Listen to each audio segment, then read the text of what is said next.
নমস্কাৰ, আপোনালোকে চাই আছে সপ্তমতে জয়তে। প্ৰথমতে এটা ৰিকুৱেষ্ট কৰিছোঁ, আমাৰ চেনেল আপোনালোকে নিশ্চিতভাৱে ছাবস্ক্ৰাইব কৰিব, আমি অনুৰোধ জনাইছোঁ। কাৰণ আমি যি ধৰণে কথা পাতোঁ, বেলেগ কোনো চেনেলৰ সাহস নাই বা কথা নাপাতে। তেওঁলোক সাহস নাই বুলি নকওঁ, কাৰণ চৰকাৰক তেওঁলোকে ৰুষ্ট কৰিব নোখোজে, বেয়া পাই যাব। আৰু চৰকাৰ বেয়া পালে তেওঁলোকৰ বহুত চেনেলৰ অসুবিধা, এৱাৰ্ড পাবলৈ অসুবিধা, বহুত ধৰণৰ অসুবিধা। গতিকে আমি স্বীকৃতি বিচাৰিছোঁ, চৰকাৰৰ নহয়, আমি ৰাইজৰ স্বীকৃতি বিচাৰিছোঁ। গতিকে আজি আমি আলোচনা কৰিব ওলাইছোঁ বাংলাদেশৰ ইছ্যু।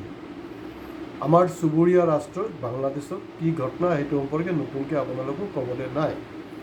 কিছু কিছু চেনেলে হয়তো কৈ আছে অলপ চলপকৈ, কিন্তু আমাৰ টীমে যোনটো ৰিচাৰ্চ কৰিছে, আমাৰ ৰিচাৰ্চ টীম এটা আছে, আমি একদম চালি জাৰি চাইছোঁ যে একচুৱেলি কি হৈ আছে ঘটনাবিলাক। শ্বেখ হাছিনা 15 বছৰ ৰাজত্বৰ পিছত এই ঘটনাটো ঘটিব পাৰিলে, আৰু প্ৰথম 5 বছৰ তেওঁ ভালকেই কাম কৰিছিলে। এইটো নিশ্চিতভাৱে আমি মানিব লাগিব। তাত যোনটো কমিউনেল পলিটিক্স আছিলে, সেইটোক তেওঁক অলমষ্ট নাইকিয়া কৰি দিছিলে। ইকনমিকেলি যে ডেভেলপ কৰাৰ কথা এখন দেশক, সেইটো কৰিছিলে। আৰু কিছু কিছু ক্ষেত্ৰত অসমটো বাদেই দিয়ক, ভাৰতবৰ্ষতকৈও আমি অলপ বেটাৰ পজিশ্যনত আছিলোঁ। তো শ্বেখ হাছিনাক তেওঁ আচলতে তেওঁৰ দেউতাৰ যোনটো ত্যাগ, মুজিবুৰ ৰহমানৰ সেই ৰয়েলিটিটো খাই আছিলে। আৰু আপোনালোকে জানে, এটা দল বেছি দিন পাৱাৰত থকাৰ পিছত কিছু বেলেগ ধৰণৰ এলিমেণ্ট সোমাই যায় আৰু তেওঁলোকে মিছ ইউজ কৰি থাকে। আৰু যদি আপোনাৰ শাসকজন যদি যিজন মেইন লিডাৰজন যদি আপোনাৰ ঠিক নহয়, তেতিয়াহ'লে এই ধৰণৰ পৰিণতি হ'ব। এইটো বাংলাদেশ বুলি নহয়, বিশ্বৰ বিভিন্ন ঠাইত এইটো হৈছে, আমি দেখি আছোঁ এইবিলাক। সেইটো কাৰণে বিভিন্ন ফ্ৰান্সকে ইংলেণ্ডকে ধৰি আমি এটা পৰিৱৰ্তন আমি দেখিব পাইছোঁ গোটেই বিশ্বত। বাংলাদেশৰ ঘটনাটোক মানে গদি মিডিয়া মানে কি, এনেও যিবিলাক মিডিয়া আছে আৰু শাসকীয় পক্ষটো বাদেই দিয়ক, মোটামুটি এনেকুৱা এটা কালাৰ দিবলৈ খুজিছে যিটো এটা কমিউনেল ৰাইট, মানে হিন্দু একেবাৰে সংকটত আছে, অমুক তমুক কিবা কিবি। তো হিন্দু যেতিয়া তাত ইমান সংকটত আছে, তো ইমান দিন তাত কেলৈ পৰি আছে? ইমান দিনটো পৰি থকাৰ কথা নহয়।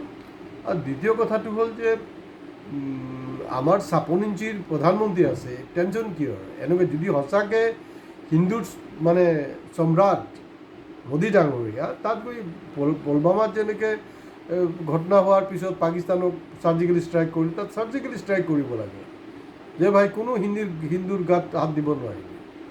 তেনেকুৱা একোতো নাই।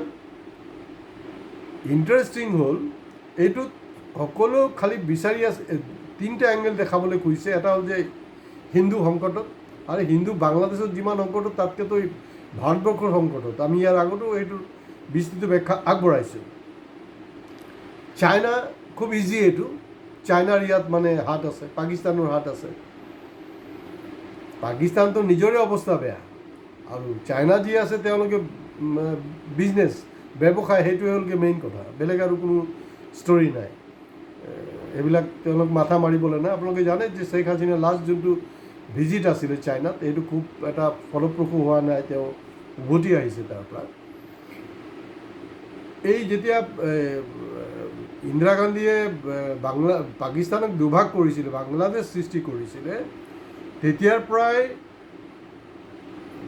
তাৰ আঁৰতে আছিলে মেইন আমেৰিকা।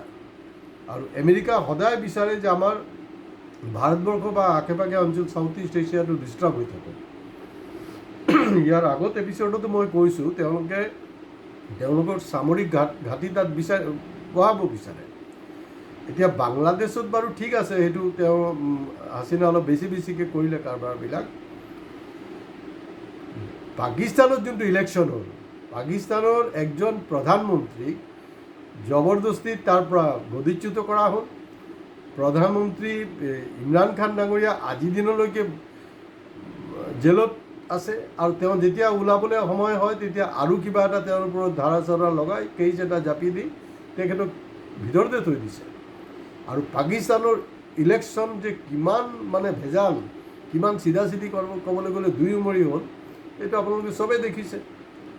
সেইটো ইলেকশ্যনত কিন্তু আমেৰিকাই কেতিয়াও কোৱা নাই যে ইলেকশ্যনটো মানে প্ৰপাৰ হোৱা নাই বুলি।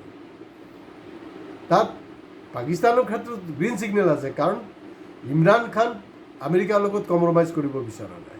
কথাটো সেইটোৱে। শ্বেখ হাছিনাৰো একেই অৱস্থা, বেলেগ আৰু কোনো ষ্টৰী নাই। কিন্তু আমি দেখিছোঁ হিমন্ত বিশ্ব শৰ্মা ডাঙৰীয়া আৰু শুভেন্দু অধিকাৰী, বিজেপিৰ ৱেষ্ট বেংগলৰ নেতা, তেওঁলোকে এই কাৰবাৰটো কৰি আছে যে হিন্দু সংগঠনত অমুক তমুক কিবা কিবি এইচব আৰু তেওঁলোকৰ যোনটো মানে IT চেল আছে, ট্ৰোল কৰি আছে। ভাৰতবৰ্ষৰ ঘটিছে কিবা এটা ঘটনা, এই ঘটনাটোকো বাংলাদেশৰ ঘটনাৰ লগত তেওঁলোকে একেলগতে সাঙুৰ খুৱাই লৈছে তাত হিন্দু সংগঠন। এতিয়া আওয়ামী লীগত কোনোবা হিন্দু আছিলে, বহুত হিন্দু তাত আওয়ামী লীগৰ লগত জড়িত। আফটাৰ অল আওয়ামী লীগ এটা ছেকুলাৰ পাৰ্টি হয়। তো সেই নেতাবিলাককতো আক্ৰমণ কৰিবই। তেওঁলোক হ'ব পাৰে হিন্দু, কিন্তু তেওঁলোকতো কম মানে বদমাচি কৰা নাই যোৱা সময়ছোৱাত, গতিকে তেওঁলোকৰ ওপৰত আক্ৰমণ হ'ব। এতিয়া বিজেপিটো আপোনাৰ যথেষ্ট হেৰি আছে, বাকী ষ্টেটৰ কথা বাদেই দিয়ক, আমাৰ অসমৰ কথাকে ধৰকচোন বাৰু। ইয়াতো দেখোন বিজেপিৰ কেইবাজনো মুছলমান নেতা আছে। এতিয়া বিজেপিৰ শাসন যেতিয়া একদম এক্সট্ৰিম পৰ্যায় পাব, ইয়াত যেতিয়া ডাঙৰ এটা চেঞ্জ হ'ব, মানুহৰ আপুনি স্তব্ধ কৰিব পাৰিব নেকি? তেতিয়া আপোনাৰ ইয়াত মুছলমান হ'লতো কি হ'ল, ঘূৰাই পকাইতো বিজেপিৰ নেতা, তাক নামাৰিব জানো, তাক পিটন দিবই তাক। আৰু সেইটোক লৈ যদি পাকিস্তানক প্ৰচাৰ কৰা হয়, না ভাৰতবৰ্ষৰ অসমত মানে মুছলমানক মৰা হৈছে, নাই। কোনোবাই যদি মিছৰুল কৰিছে, মৰামৰিটো ঠিক নহয় বাৰু, এইটো বেলেগ কথা, কিন্তু এইটো টোটালি এটা বেলেগ ধৰণে এটা ৰূপ দিয়াৰ চেষ্টা হৈ আছে। আৰু যি মানে আপোনাক এনেকুৱা কৰিছে PC চৰকাৰৰ যাদুৰ নিচিনা, যেনেকৈ তাজমহল গাইড কৰি দিয়ে, এনেকুৱাকৈ মানে ব্ৰেইন ৱাছ কৰি আছে যে আপোনাৰ ফিল হ'ব যে সঁচাকৈ সংকটত। সেইটো নহয়, সংকটত একচুৱেলি মোদী ডাঙৰীয়াৰ বন্ধু। তেওঁৰ বন্ধু কোন? তেওঁৰ বন্ধু হ'লগৈ আদানী আম্বানী।